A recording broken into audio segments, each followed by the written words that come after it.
जिसने गुस्ताखी की, अभी तक हुकूमत ने कोई बड़ी कार्रवाई नहीं की, लेकिन गोदी मीडिया पुरअमन धरना देने वालों को ऐसे पेश कर रहा था, ऐसे धमकियां दे रहा है जैसे हम इस मुल्क में किराएदार हैं, हमने कुर्बानी दी है, तारीख उठाओ, हमारा खून शामिल है वतन की मिट्टी में, हमने नहीं तुम्हें कहा कि पाकिस्तान बनाओ, आओ, अगर आज भी हिम्मत है हम तुम्हारे साथ चलते हैं, वापिस उस मुल्क को वापिस शामिल करते हैं इधर। हमें उनके नाम का ताना ना दो। मोहम्मदुर रसूलुल्लाह सल्लल्लाहु अलैहि वसल्लम की इज्जत की हिफाजत के लिए हमें किसी बाहर के मुल्क की ना पहले जरूरत थी, ना आज जरूरत है, ना क़यामत तक जरूरत रहेगी हमें। मोहम्मदुर रसूलुल्लाह सल्लल्लाहु अलैहि वसल्लम की ज़ाते गिरामी इन सब बातों से ऊपर है। तमाम तकलीफ़ें अहले इस्लाम बर्दाश्त कर सकते हैं, अपने प्यारे नबी हज़रत मोहम्मद रसूलुल्लाह सल्लल्लाहु अलैहि वसल्लम की शान अक़दस में बेअदबियाँ बर्दाश्त नहीं है।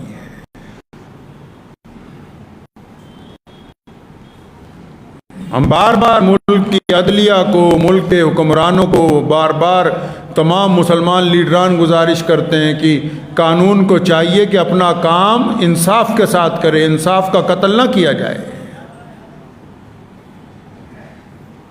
गुज़िश्ता 2 दिन से अग्निवीर के नाम से पूरे मुल्क के अंदर जो लोग बदमाशी कर रहे हैं, अब वहां बिल्डोजर नहीं चलेगा, वहां कोई गिरफ्तारी नहीं है, कोई पकड़ा नहीं जाएगा।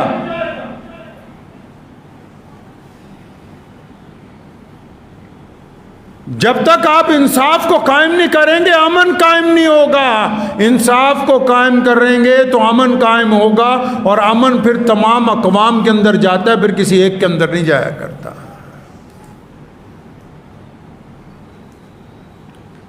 और मैं मुसलमान लीडरान को भी कहता हूं कि जुमे के दिन किस बात का एहतजाज है?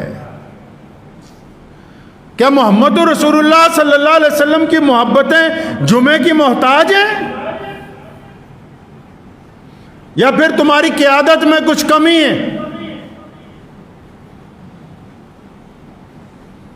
कि बस जो भी ऐलान करेंगे, जो भी एहतजाज करेंगे जुमे वाले दिन ही करेंगे? क्यों भाई, क्या तुम इतने सालों से, पिछले 70 सालों के साथ ये कहते हो कि हम इस कौम के लीडर हैं, हम इस कौम के कायद हैं, तो ये जुमे वाले दिन ही नमाजी सिर्फ तुम्हें नजर आते हैं इस काम के लिए? मेरे वालिद मरहूम शेर इस्लाम मौलाना हबीबुर रहमान सानी लुधियानवी रहमतुल्लाह अलैह, जिनके इंतकाल को आज 8-9 महीने हो गए, फरमाया करते थे भी जुमे के अलावा अगर एहतजाज करना हो तो आपने देखा अब तक कितने बड़े बड़े एहतजाज पंजाब के अंदर किए गए, लाखों लोग शामिल होते थे, लेकिन सुना कि कभी हालात ख़राब हो गए। क्यों? जब कौम का इमाम, कौम का लीडर अपनी कौम के साथ होगा, उनके दरमियान में चल रहा होगा, तो कभी भी हालात नहीं बिगड़ सकते। जब लीडर घर में बैठा रहेगा, एसी वाले कमरों में बैठा रहेगा, कौम को बेसरो सामानी की हालत में छोड़ देगा, हम किस पे इल्जाम लगा सकते हैं कि फलां ने हम पे जुल्म और ज्यादती कर दी? हमारे तो अपनों ने हमें धोखा दिया है। कि सुप्रीम कोर्ट में रिट दायर कर रहे हैं कि बिल्डोजर नहीं चलना चाहिए, वो अब याद आया जब चल गया। मुझे बहुत सारे अंधे मुरीदों ने व्हाट्सएप के ऊपर कहा कि आपने फलां बात गलत कह दी फलां बड़े लोगों के बारे में, तो मैंने उनको कहा कि भाई हम इसलिए कह रहे हैं, कम से कम हमें ज़रूरत है, इस वक्त हम तकलीफ़ में है कि हमारा लीडर हमारी हुकूमत के सामने हमारी गुफ्तगू रखे। मैंने तो एक बहुत बड़े इमाम मौलाना साहब का बयान पढ़ा, मुझे बड़ी हैरानी हुई। कहने लगे हम तो यकीन ही नहीं रखते कि एहतजाज किया जाए, हम कानून की लड़ाई में यकीन रखते हैं। आप अगर कानून की लड़ाई में यकीन रखते हैं, आपने पार्लियामेंट का इलेक्शन क्यों नहीं लड़ा? किस कौम को बेवकूफ बनाने की बातें करते हो? जिसने पूरी दुनिया के लिए जिंदगी का लाए अमल तय किया, उनको बेवकूफ बनाने की बातें करते हो। सारी दुनिया को पता है कि कानून अदालत में नहीं बनता, कानून पार्लियामेंट में बनता है। और जब इलेक्शन आता है तुम कहते हो कि हम इलेक्शन नहीं लड़ेंगे, अदालतों में इंसाफ मिला करता है, कानून नहीं बनता। लिख के ले जाओ ये बात मेरी कलम के साथ अपने। एक तरफ दावा है कि हम कानून की लड़ाई लड़ेंगे, दूसरी तरफ जब कानून बनाने वाला इदारा, कानून वाले बनाने का इदारा कौन है जी? कानून पार्लियामेंट में बनता है, कानून विधानसभा में बनता है। और जब उस इदारे का चुनाव होता है, जब वहां बात रखनी होती है, तो आप कहते हैं कि हम इलेक्शन नहीं लड़ेंगे, हम गैर सियासी लोग हैं। तो जिनको अपने नाम पेटेंट करवा लिया जिन मुसलमानों को, मुझे एक साहब कहने लगे बार बार ऐसी बातें क्यों करते हो? मैंने कहा इसलिए क्योंकि 70 सालों में हमारी जो जमात है मजलिस एहरार, हमने रसीद बुक नहीं छापी, कैशियर का ओहदा नहीं है हमारे पास।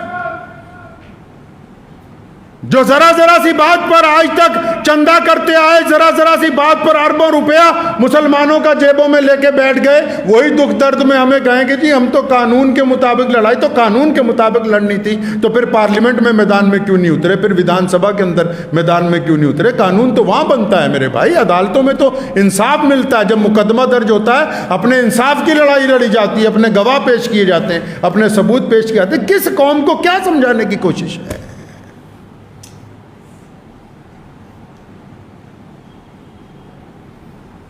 प्यारे नबी हज़रत मोहम्मद रसूलुल्लाह सल्लल्लाहु अलैहि वसल्लम ने हमें अच्छा निज़ाम अता फरमाया। हमने तो दूसरों को बताना था कि बेहतरीन ज़िंदगी कैसी होती है, रसूलुल्लाह सल्लल्लाहु अलैहि वसल्लम का पैगाम कैसा होता है, रसूलुल्लाह सल्लल्लाहु अलैहि वसल्लम का किरदार क्या है, आप सल्लल्लाहु अलैहि वसल्लम इंसानों के मुतालिक क्या चाहते हैं।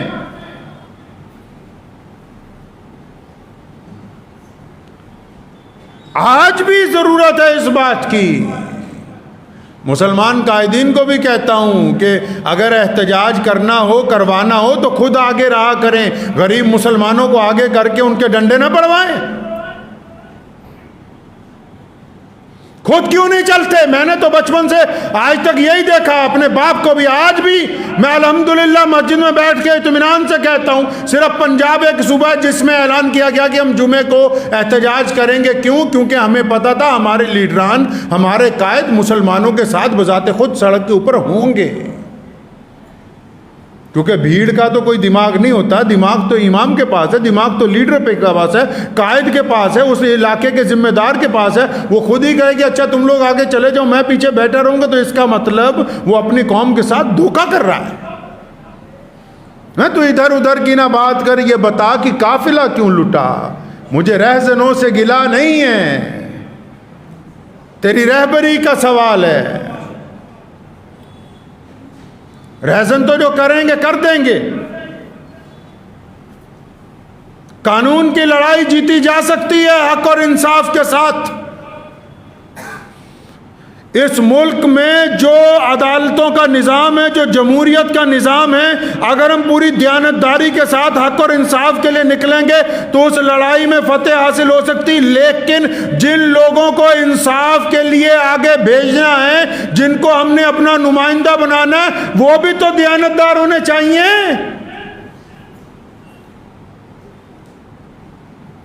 अच्छा जी, मैं एक बात आज आपको कहता हूं, अब ज़्यादा रोना नहीं रोया जाएगा बार बार कि जी फ़लाँ ने ये नहीं किया, फ़लाँ ने ये नहीं किया। छोड़ दें, जिसने जो किया सो किया, ठीक है, शुक्रिया इनका बहुत बहुत। 70 साल हमारी नुमाइंदगी की, बहुत बहुत शुक्रिया इन हज़रात का। लेकिन अब भी जो मुसलमान हैं पूरी दुनिया में, पूरे हिंदुस्तान में, क्या आप अब भी नहीं चाहते कि आप अपनी हालत को अच्छा बनाएं, आप तालीमी मेयार को ऊपर उठाएं, आप अपने फाइनेंशियल मेयार को ऊपर उठाएं, आप अपने सामाजिक व्यवस्था को ठीक करें? तो कैसे ठीक होगा मेरे भाई? जब आप अपने में से अच्छे लोगों को अपना लीडर बनाएंगे। नबी नहीं आएंगे अब क़यामत तक। गौस और कुतब और अब्दाल माओ के पेट से पैदा नहीं होते। आपको ये बात पता है? गौस कुतुब अब्दाल वली अल्लाह माँ के पेट से बने बनाए पैदा नहीं होते। कोई लीडर माँ के पेट से बना बनाया पैदा नहीं होता ये कि ये कल को बहुत बड़ा कायद बनेगा, कल को प्रधानमंत्री बन जाए, राष्ट्रपति। नहीं नहीं, वो अपने किरदार से, अपनी मेहनत से उस मुकाम पर पहुंचता है। तो कब तक इन दकियानूसी लोगों के पीछे लगे रहोगे? अपने मोहल्ले की मस्जिद में जो दियानतदार लोग हैं, ईमानदार लोग हैं, उनको अपनी सरपरस्ती के लिए चुनो। अपने शहर में जो दियानतदार लोग हैं उनको अपनी सरपरस्ती के लिए चुनो। ईमानदार लोगों को, जिनके दिल में दुख दर्द हो कौम का, मुल्क का, जो ये चाहते हो कि आप भी इज्जत से रहें, आपके पड़ोसी भी इज्जत से रहें, जिनके अंदर ईमानदारी हो अपनी कौम के लिए भी, अपने मुल्क के लिए भी, अपने समाज के लिए भी, अपने शहर के लिए भी।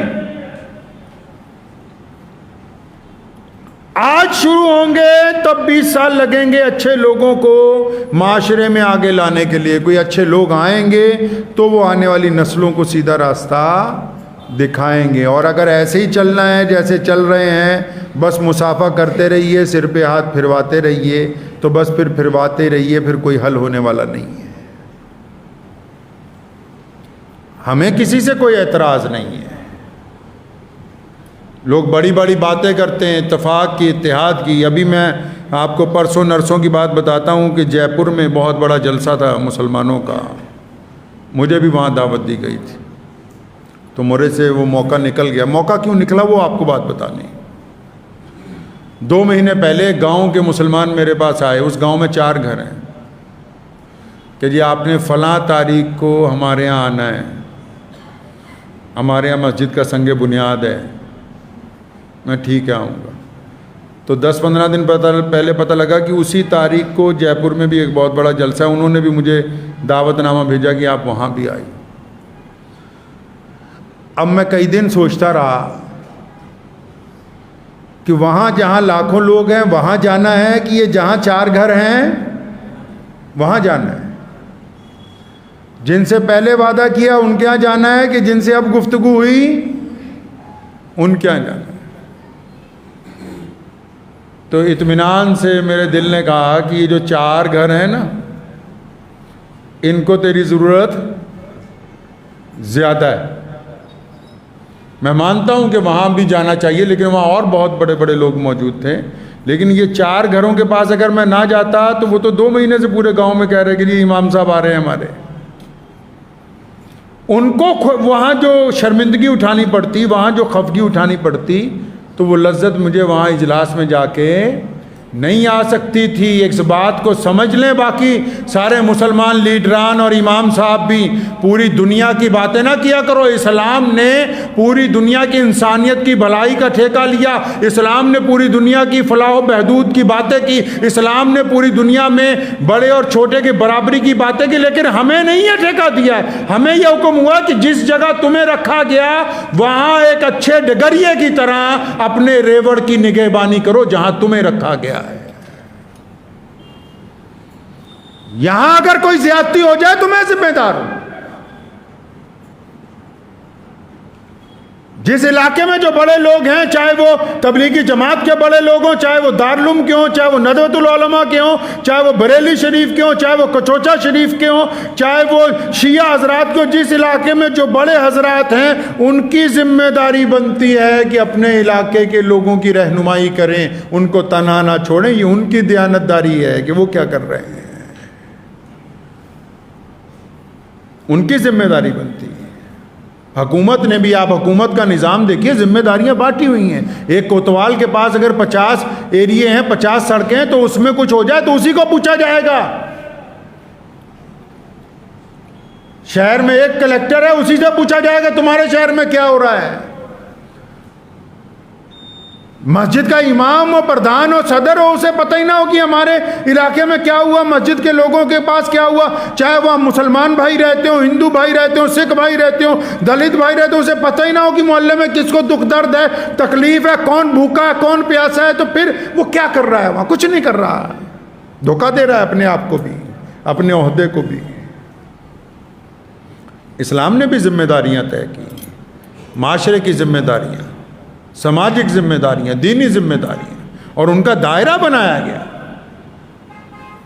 अपने दायरे में जो फेसबुकिए हैं बड़े बड़े आलिम, उनको भी मैं कहना चाहता हूं जो 1 मिनट में कमेंट करके सोचते हैं कि फ़लाँ की बेइज्जती कर दें, फ़लाँ की इज़्ज़त कर दें, उनको भी मैं मोहब्बत से कहना चाहता हूँ कि ग्रास रूट के ऊपर अपने इलाके के अंदर, अपने खित्ते के अंदर आप क्या सामाजिक व्यवस्था को अच्छा करने के लिए क्या कर सकते हैं वो कीजिए। आप अपना क्या कंट्रीब्यूशन डाल सकते हैं, आप क्या कर रहे हैं? क्या सिर्फ आप दूसरों की चुगलियाँ ही करते रहते हैं? क्या सिर्फ एक दूसरे की टांग खींचने की बात करते हैं? या सिर्फ निफाक की बातें करते रहते हैं, नाउम्मीदी की बातें करते रहते हैं? इस्लाम में नाउम्मीदी कुफ्र है। इस्लाम में मोहम्मद रसूलुल्लाह सल्लल्लाहु अलैहि वसल्लम की ज़ात स्पिरिट के लिए मौजूद है। आज भी आपने देखा 1450 साल के बाद ये गुस्ताखी जब हुई, गुस्ताखी हुई, दुश्मन ने समझा कि हमने नौज़ुबिल्लाह सल्लल्लाहु अलैहि वसल्लम की शान में बेअदबी कर ली, लेकिन उस गुस्ताखी के बाद पूरी कायनात के सारे 206 मुल्कों में एक ही बात बार बार गूंज रही, क्या? सल्लल्लाहु अलैहि वसल्लम, सल्लल्लाहु अलैहि वसल्लम, सल्लल्लाहु अलैहि वसल्लम। उन्होंने सोचा कि नौज़ुबिल्लाह हम बेअदबी करने में महारत रखते हैं, ऐसा नहीं है। जब जब रसूलुल्लाह की शान में बेअदबी होगी, कायनात में रसूलुल्लाह का जिक्र जो है वो बुलंद कर दिया जाता है।